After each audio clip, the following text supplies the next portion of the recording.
বিবি ডাক দিয়া বলে, স্বামী গো, ও স্বামী, তরমুজের বাকল তো মানুষে খায় না, গরু ছাগলে খায়। বিবি গো, এই তরমুজের বাকল দিয়ে আমি কি করব? মাওলানা কাসেম নানুতুবি রহমাতুল্লাহি আলাইহি বলে, দাও এইগুলি সিদ্ধ করে অল্প নিমক দিয়া তলিবুল ইলমরে এক চামচ করে বেড়া দাও, এরা গায়া ঘুমাক। এরা যদি না খায়া ঘুমায়া পরে এদের ঘুম হবে না। এ বন্ধু, কেন বলছে রে বন্ধু, এই মাদ্রাসার মধ্যে তলিবুল ইলম আছে কিনা? আছে না নাই? এ বন্ধু, তলিবুল ইলমদেরকে মহব্বত করবা। বন্ধু, এটা বলার উদ্দেশ্য হইল মাদ্রাসার দিকে লক্ষ্য করবা, মাদ্রাসার দিকে ধ্যান দিবা। এ বন্ধুরে, বাড়িতে তোমরা না জানি কি বানায়া খানা খাইলা, কিন্তু তালিবুল ইলম এমনও আছে রে, এমনও তালিবুল ইলম আছে না খায়া ঘুমায়া পড়ছে, তোমরা খবর নেও না। আল্লাহ রাব্বুল আলামিন বলেন, হে জিবরাইল, দেখো দেখো দেখো, মাওলানা কাসেম নানুতুবি রহমাতুল্লাহি আলাইহি তালিবুল ইলম রে খাওয়ানোর জন্য কোরআনের পাখি, কোরআন তেলাওয়াত করনেওয়ালাদের জন্য, শিশুদের জন্য কত কষ্ট করতেছে রে। জিবরিল রে, আমি নিজেও বরদাস্ত করতে পারতেছি না, কারণ আমি আল্লাহ রহমত দান করে দিলাম যেন আল্লাহ রাব্বুল আলামিন ফেরেশতা পাঠাইয়া দিল। ফেরেশতা রে, যা মাওলানা কাসেম নানুতুবি রহমাতুল্লাহি আলাইহি গাটিটা ধরার লগে লগে রে সবাই ধরবি, যেন মাওলানার কোনো কষ্ট না হয়।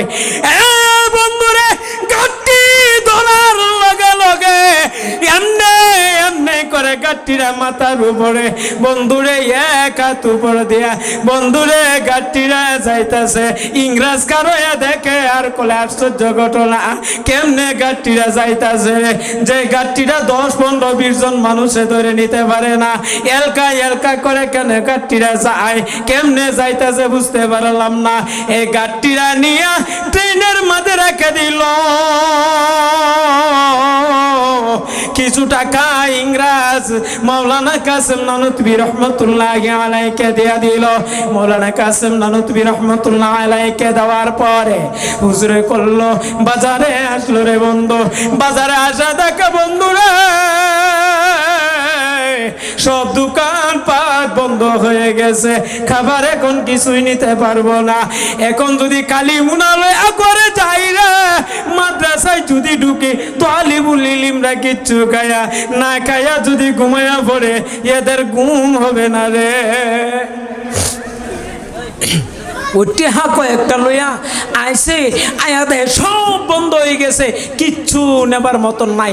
আজ যখন দোকান পাট বন্ধ হয়ে গেলে আরো কিছু ভাবা যায় কি বাজারও? ভাবা না, ভাবা যায় না।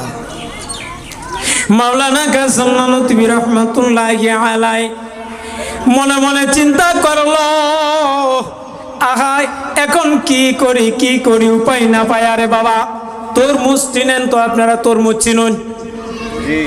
তরমুজের বাকল কে জানি বাকল, তরমুজ খায়া বাকল গুলি এই জায়গায় ফেলায় রাখছে।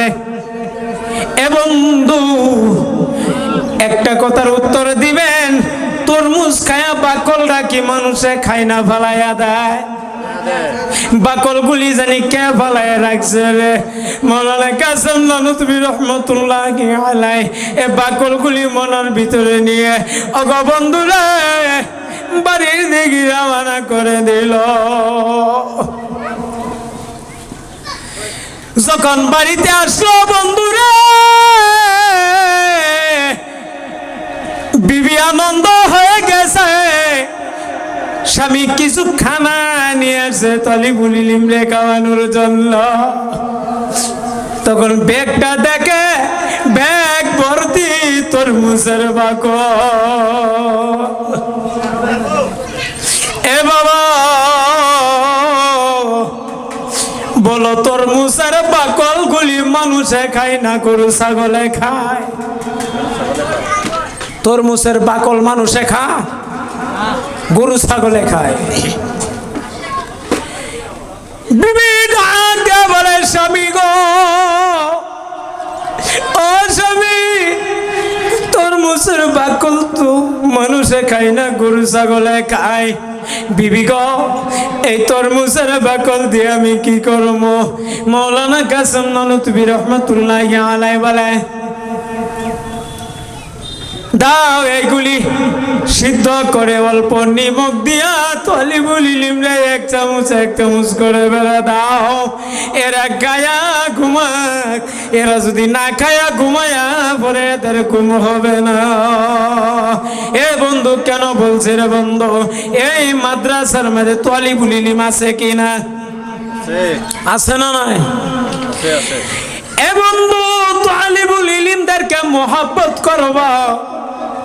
বন্ধু, এটা বলার উদ্দেশ্য হইল মাদ্রাসার দিকে লক্ষ্য করবা, মাদ্রাসার দিকে ধ্যান দিবা। এ বন্ধুরে, বাড়িতে তোমরা না জানি কি বানায়া খানা খাইলা, কিন্তু তালিবুল ইলম এমনও আছে রে, এমনও তালিবুল ইলম আছে না খায়া ঘুমায়া পড়ছে, তোমরা খবর নেও না।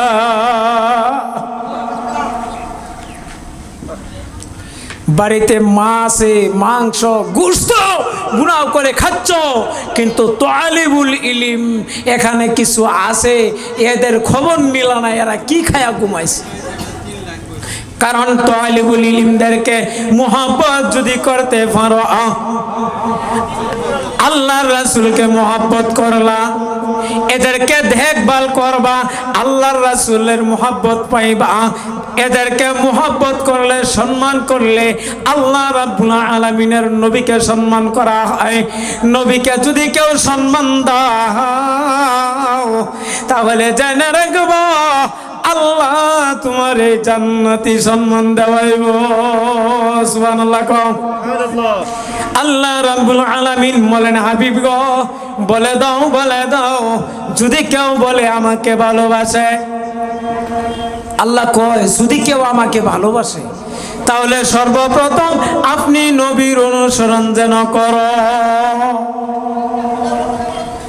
আপনি নবীর অনুসরণ করো, আপনি নবীর সুন্নত মোতাবিক চলাফেরা করো, রসুলের সুন্নতি আদর্শ মোতাবিক চলো, জীবন গঠন করো, আল্লাহর মহান হুকুমগুলি মানো। তাইলে ইহকালও কামিয়াবি, পরকালও কামিয়াবি হয়ে যাইবা। হে আল্লাহর বান্দাগণ, বক্তব্য লম্বা করব না, শেষ করে দিছি বন্ধুরে। কেন বলছি মাদ্রাসার কথা রে বন্ধু? তালিবুল ইলম যদি রাস্তা দিয়ে হাঁটিয়া যায়, আল্লাহ ফেরেশতাদেরকে বলে, ফেরেশতা রে পাখা বিছায়া দে, তালিবুল ইলম রাস্তা দিয়া যাবে। সুবহানাল্লাহ কও। তালিবুল ইলম যে রাস্তা দিয়া যায়, ফেরেশতা পাখা বিছায়া দেয়, পাকার উপরে হাঁটিয়া হাঁটিয়া যায়। তাহলে তালিবুল ইলমদের ইজ্জত মর্যাদা আল্লাহ বাড়াইছে না কমাইছে? বাড়াইয়া দিছে। এখন আপনারাও সম্মান করবেন, মাদ্রাসার ছেলেদেরকে সম্মান করবেন, ইজ্জত করবেন, এদেরকে ভালোবাসবেন। নিশ্চয়ই আল্লাহ আপনাদেরকেও হেফাজত করব, আফত বিপদ বালা মুসিবত থেকে আল্লাহ আপনাদেরকে নাজাত দান করে দিবেন। বলেন আমিন। ইতিহাস তো কইবার সময় নেই, আপনারা সব জানেন। এক বিশ্ববিখ্যাত একজন মদ পান করে নেওয়ালা, শরাব পান করে নেওয়ালা, তার জীবনের মাঝে খালি মদ খাইতো, নেশা করতো। আচ্ছা, নেশাযুক্ত মানুষ নেশা খাইলে ব্রেন ভালো থাকে না খারাপ হয়ে যা? খারাপ হয়ে যা। নেশাখোর মানুষের ব্রেন ভালো থাকে না, হাফ মেন্টাল হয়ে যা। হাফ মেন্টাল না, ফুল মেন্টাল হয়ে যা। এক নেশাখোরে নেশা খাইয়া রাস্তাটা যাইতাছে, রাস্তার মাঝে একটা বড় কাড়াওয়ালা হিমুল গাছ পাইছে। শিমুল গাছ চিনেন তো? শিমুল গাছে ফাঞ্জা মাইরা ধরে কলে বিয়াই ভালো আছো। আচ্ছা শিমুল গাছে রে ফান্দা মারে তুলে কারা বিন্দা করছে তার কোনো খোঁজ নাই, বলে বিয়াই বালা আছো। তে নিশ্চয় বোঝা গেল এ নিশা খাইছে, এ নিশাগ্রস্ত মানুষ হুঁশ থাকতে পারে না, একই মেন্টাল হয়ে যা। বন্ধুরে জীবনে বহু টাকার মদ খাইলো, একদিন মদ পান করে বন্ধুরে রাস্তা দিয়ে হাঁটিয়ে হাঁটিয়ে যাইতেছে রে বন্ধু, তদু মধ্যে দেখলো একটি কোরআন পড়নেওয়ালা তো আলিমুল ইলম রাস্তার কিনারে আল্লাহর কোরআন নিয়ে দাঁড়ায় দাঁড়ায় তালাওয়াত করতেছে। রাস্তা দাইতাছে, মদ খায়া ভোর নিশা হয়ে গেছে, একটা তালিবুল ইলম আল্লাহর কোরআন হাতের মাঝে নিয়ে পড়ে আর পড়তাছে, ওই নিশাযুক্ত ভাই দেখিয়া চোখ দিয়া পানি বাহির করে দিল। আল্লাহ জীবনে বহু টাকার শরাব খেয়েছি, মদ খেয়েছি, আল্লাহ তোমার এক বান্দা তালিবুল ইলম শিশু বাচ্চা আল্লাহ তোমার কোরআন নিয়ে আল্লাহ এমন ভাবে পড়তাছে, আল্লাহ আমি তো একটা পাপিকার বান্দা, আমি তো গুনাহগার বান্দা, আমি নেশা করে এসেছি, আল্লাহ এর কোরআন তেলাওয়াতটা অল্প শুননি, আমার বহুত ভালো লাগতেছে। এই মদারু ভাইটা ওই তালিবুল ইলমের কাছে গিয়ে বললেন, বাবা রে ও বাবা দাঁড়ায়া দাঁড়ায়া কেন পড়ো রে বাবা, রাত্র অন্ধকার হয়ে গেছে রে বাবা, কেন তুমি দাঁড়ায়া দাঁড়ায়া পড়ো বাবা, অন্ধকার হয়ে গেছে, যাও যাও যাও ঘরে গিয়ে বসিয়া বসিয়া কোরআন পড়ো। ওই ছেলেটা বললেন, চাচা গো ও চাচা আল্লাহর কোরআন তেলাওয়াত করতেছি, চাচা গো আমার সবক হয় নাই, এখন যদি সবক না হয় চাচা কালকে হুজুরে শুনাইতে হবে, কালকে যদি সবক না শুনাইতে পারি হুজুর আমাকে পিটন দিবে, চাচা গো ও চাচা ঘরে কোনো আলোর কোনো সিস্টেম নাই, ঘরে বাতি নাই, অন্ধকার, সেজন্য রাস্তার কিনারে দাঁড়ায়া দাঁড়ায়া পড়ি। এই মদার মনে মনে ভাবলো, জীবনে বহুটার মদ খাইলাম, কত টাকা নষ্ট করে দিলাম, না না না আজকে একটা ভালো কাজ করি, একটা কাজ যদি করে যাইতে পারি নিশ্চয় আমার আল্লাহ এই কামের বিনিময়ে আমাকে মাফ করে দিবে। একটা কাম হয়ে যায়, একটা কামের উসিলা করে যদি আল্লাহ আমাকে নাসাত দান করে দিল। এ বন্ধু দোকানে গেছে, দোকানদারে গিয়া বলল, ও ভাই এক টিন কেরাসিন তেল দেন।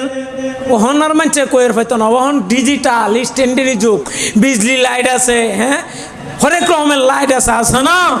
একটা সময় গেছিল বন্ধু হারিকল জ্বালাইছে, জ্বালাইছে না নাই, মোমবাতি জ্বালাইছে না জ্বালাইছে, হেসুম বলে হেইটার ফসরি বেশি সুন্দর আছি।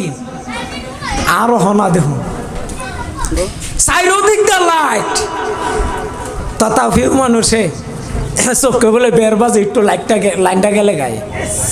এ বন্ধু আর লম্বা করেছি না, বক্তব্য শেষ করে দিয়েছি। দুহানি কয় এক টিঙ্কেরা চিন্তা করবো কি, মাথা খারাপ হয়েছে নাকি, জীবন বড় মদ খাইলো আজকে কি কেরাসিন খাওয়া ধরছে নাকি? না না না না কেরাসিন দে, এক টিন কেরাসিন দে। এ বন্ধু লম্বা ইতিহাস আর লম্বা করবো না, এক টিন কেরাসিন আনলো। এ বন্ধুরে একটা বোতলের মধ্যে তেল গুলি বড়াইলো, বড়াইয়া বাতি বানাইয়া তালিবুল ইলমরা কল বাবা রে এই জায়গায় বসে আমার আল্লাহর কোরআন পড়ো, আমার জন্য অল্প দোয়া করিস রে, আর যেন জীবনে এইগুলি কাম না করি আমার জন্য অল্প দোয়া করে দিবে। বন্ধুরে এই কাজ করে ওই মদ কুড্ডা রওনা করে দিল। যাইতে যাইতে রে বন্ধু লম্বা ইতিহাস রে বন্ধু ছটকারে বলছি, আধা রাস্তায় যাওয়ার পর যখন জঙ্গলের মাঝে মাঝে গেছে গা, আমার আল্লাহ রাব্বুল আলামিন বলেন, আজরাইল যাও যাও যাও, তার সময় শেষ হয়ে গেছে, তার রূহটা বাহির করে নিয়ে আসো। যাও, সময় শেষ, রূহটা বাহির করে নিয়ে আসো। এ বন্ধুরে, রাত্র হয়ে গেছে, মা ঘুমাইলা, স্ত্রী ঘুমাইলা, আর দিন রাত্র 10টার আগে আগে ছেলে বাড়িতে আসে। আজকে 1টা 2টা বাজে গেছে কেন? সন্তান কেন ঘরে আসে না রে? বন্ধুরা, জনম দুঃখিনী মা টর্চ লাইট লইয়া বাড়িয়ে ফেলছে। ছেলে বাইতে আইতেছে না, মার টেনশন আছে না? নাই আছে। নিজের স্ত্রীও ঘুমাইতেছে না, মাও ঘুমাইতেছে না, কেন আসতেছে না? কোন জায়গায় গিয়া কি বিপদ হয়ে গেল? হে বন্ধুরে, আয় না, রাস্তাঘাটে খবর নে, 4 জনকে 4 দিকে পাঠাইলো, যাও এই দিক দিয়া। সে প্রত্যেক দিন এই রাস্তায় আসে, গিয়া দেখে রে আল্লাহর বান্দা জমিনে পড়িয়া রইছে, পড়িয়া রইছে, তাও ওই মানুষটা দুনিয়ায় নাই। পরের দিন সকাল আলোচনা হয়, জীবন ভরা মদ খাইলো, শরাব পান করলো, এই মানুষটা তো বহুত খারাপ কাজ করে গেছে। এখন এই মানুষটার নিয়ে সমাজ আলোচনা চলছে, তারে কেমনে কি করা যায়। কিছুগুলি লোক বলছে গোসল দিয়ে, কাপড় পুড়িয়ে জানাজা নামাজ পড়ে দিয়ে দিন। আর কিছুগুলি কলম করে মানুষ আছে না সমাজ, বকলম কিচ্ছু জানে না, আলিফ বা তাসার খবর নাই, স্কুলের বারিন্দা তো গেছে না, কিচ্ছু জানে না। দেখবেন এরকম একটা কথা কইব জায়গা সিরে কাজা বাড়াইব, কিন্তু কমাইতো না। আছে না এরকম মানুষ?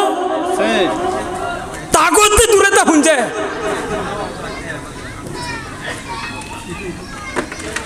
ওই মানুষটা এই কামে তলেবুল ইলমে মোহাব্বত করার, এই একটি কেরাসিন কিনে দেওয়ার উসিলা করে আল্লাহ তাআলা জান্নাতি মেহমান বানাইলো। সুবহানাল্লাহ বলো।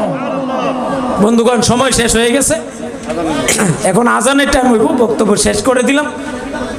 পারলে আরো কোনো কতদিন যদি আল্লাহ যদি এদিকে আনায়ন করা, তাহলে কিছু কথা রাখবো। আমার জন্য সবাই দোয়া করবেন, আমি আপনাদের জন্য দোয়া করি। যা 2-1টি কথা বলছি, কথার ভিতরে যদি এদিক সেদিক